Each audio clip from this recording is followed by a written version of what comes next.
Kung sinukuan ka na, hayaan mo na. Kung alam mong ikaw na lang mag-isa, bitawan mo na. Alam mo, hindi masamang tumigil kung alam mong sa pagtigil ay ikabubuti ng puso mo. At ikakasaya niya ito.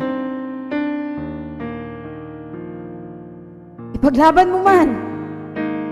Kung ayaw na niyan, wala nang silbi. Ang salitang pipilitin ko pa, kung ayaw na niya, alam kong masakit. Pero ano bang mas mahalaga? Ang ipagpatuloy pero wala na?